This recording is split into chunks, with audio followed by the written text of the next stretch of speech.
اے میرے رب، ہمیں ان ہدایت یافتہ لوگوں میں شامل فرما جو صراط مستقیم پر ہیں، جو توبہ کرتے اور تیرا شکر ادا کرتے ہیں۔ آمین یا رب العالمین۔ آج کی بات، اچھائی کے لیے لازم نہیں کہ لوگوں کے ساتھ کچھ اچھا کرتے رہو، اچھائی یہ بھی ہے کہ بس کسی کے ساتھ کچھ برا نہ کرو۔ جو انسان جتنا خاموش رہتا ہے وہ اپنی عزت کو اتنا محفوظ رکھتا ہے۔ نفرت گناہ سے کرو، گناہ گار سے نہیں، شاید وہ آپ کی محبت میں آ کر گناہ کرنا ہی چھوڑ دے۔ یا اللہ، مجھے اور میرے گھر کو شریروں کے شر سے، حاسدوں کے حسد سے اور ہر بری نظر سے محفوظ رکھنا۔ نرم دل لوگ جلد رو پڑتے ہیں، جلد روٹھ جاتے ہیں، جلد مان بھی جاتے ہیں۔ سنا ہے اللہ کو ایسے لوگ پسند ہیں۔ مقصد زندگی لا الہ الا اللہ، طرز زندگی محمد رسول اللہ صلی اللہ علیہ وآلہ وسلم۔ بسم اللہ الرحمن الرحیم۔ اپنے دن کی ابتدا 3 چیزوں سے کیجیے: کوشش، سچ، یقین۔ کوشش بہتر اور نیک زندگی کے لیے، سچائی اپنے کام کے ساتھ، یقین اللہ کی ذات پر۔ حضرت علی رضی اللہ تعالیٰ عنہ نے فرمایا، 3 انسان 3 چیزوں سے محروم رہیں گے: غصے والا صحیح فیصلے سے، جھوٹا عزت سے اور جلد باز کامیابی سے۔ دنیا کے ہر میدان میں ہار جیت ہوتی ہے، لیکن اخلاق میں کبھی ہار اور تکبر میں کبھی جیت نہیں ہوتی۔ سردار دو جہاں صلی اللہ علیہ وسلم کا فرمان ہے، کیا میں تمہیں اہل جنت کے بارے میں نہ بتاؤں؟ ہر وہ کمزور اور بے حال شخص جس کو لوگ کمزور سمجھیں، کیا میں تمہیں اہل جہنم کے بارے میں بھی نہ بتاؤں؟ ہر سخت مزاج، پیسہ جوڑ جوڑ کر رکھنے اور تکبر کرنے والا شخص۔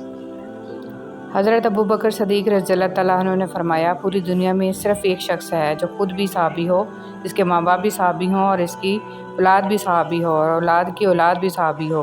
تو یہ عظیم تر خصوصیات اگر کسی صحابی کو حاصل ہیں تو وہ صرف حضرت ابوبکر صدیق رضی اللہ تعالیٰ عنہ ہیں۔ اپنا مال جو اپنا نہیں۔ رسول صلی اللہ علیہ وسلم نے فرمایا، آدمی کا مال تو وہ ہے جو اس نے صدقہ کر کے آگے بھیج دیا، جو وہ پیچھے چھوڑ گیا وہ تو اس کے ورثہ کا مال ہے۔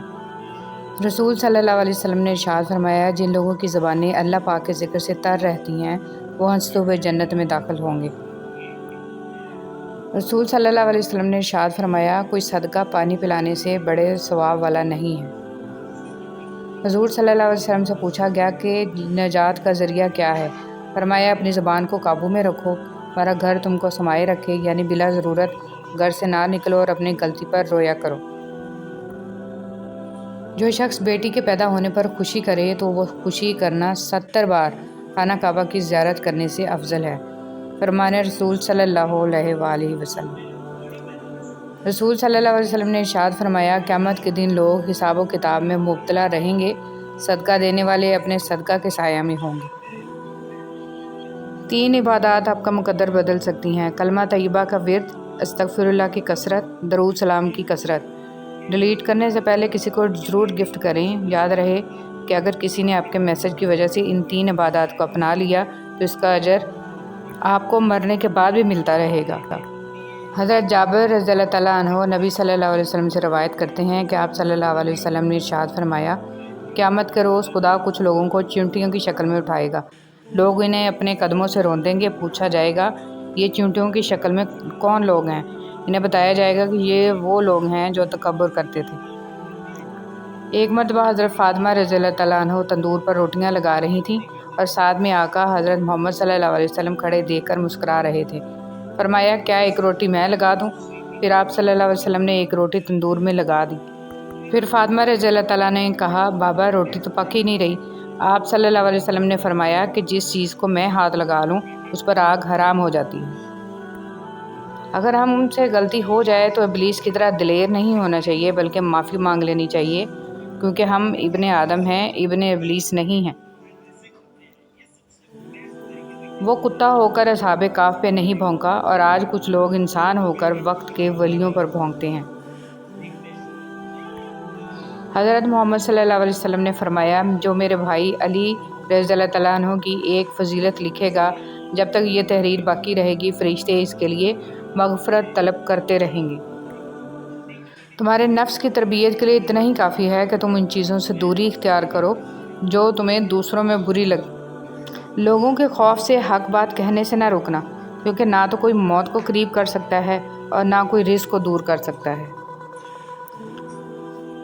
اگر کوئی چیز تقدیر میں نہیں بھی لکھی تو پھر بھی دعا ضرور کرنی چاہیے، کیونکہ تقدیر کے سامنے ہم بے بس ہیں، تقدیر لکھنے والا تو بے بس نہیں ہے۔ گہری باتیں سمجھنے کے لیے گہرا ہونا پڑتا ہے، اور گہرا ہونے کے لیے گہری چوٹیں کھانی پڑتی ہیں۔ اللہ کی طرف اپنے اٹھتے قدم کبھی اس بات سے مت روکو کہ تم ماضی میں کیا کر چکے ہو۔ اللہ بہت غفور الرحیم ہے، اس کو توبہ کا ایک خالص آنسو پسند ہے۔ حضرت علی رضی اللہ تعالیٰ عنہ نے فرمایا، اپنی امیدوں کو چھوٹا کرو، موت کے اچانک آ جانے سے ڈرو اور نیک کام کرنے میں جلدی کرو۔ زندگی میں اچھے لمحات کو چنو، نہ کہ اچھی چیزوں کو۔ چیزیں پھر بھی مل جاتی ہیں، لیکن اچھے لمحے دوبارہ نہیں ملتے۔ بے شک اللہ آنکھوں کی سدا گیلی نہیں رہنے دیتا، وہ جب ہنسانے پہ آتا ہے تو ایسے ہنساتا ہے کہ اشک رشک میں پڑ جاتے ہیں۔ ہمیشہ سچ بولیں لیکن کسی کو ذلیل نہ کریں۔ ہم لوگ سچ بولنے کے ساتھ ساتھ سامنے والے کو ذلیل کر رہے ہوتے ہیں، اور کسی کو ذلیل کرنا بہت ہی بڑا گناہ ہے۔ منہ میں زبان تو سبھی رکھتے ہیں، مگر کمال وہ کرتے ہیں جو اسے سنبھال کر رکھتے ہیں۔ توبہ کا آنسو بھی کمال کا آنسو ہے، گرتا باہر ہے اور صفائی اندر کی کر دیتا ہے۔ اگر آپ اچھے ہیں تو آپ لوگوں کو نہیں، لوگ آپ کو کھوتے ہیں۔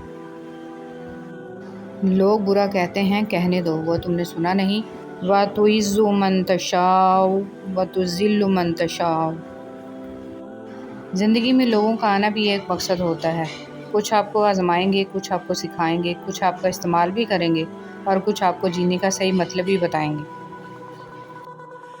صبر آ جانے پہ پسندیدہ شخص بھی 2 ٹکے کا لگتا ہے۔ اچھے وقت سے زیادہ اچھا دوست عزیز رکھو، کیونکہ اچھا دوست برے وقت کو بھی اچھا بنا دیتا ہے۔ علم کی سب سے بڑی دشمن جہالت نہیں، بلکہ مجھے سب پتہ ہے کہ خوش فہمی ہے۔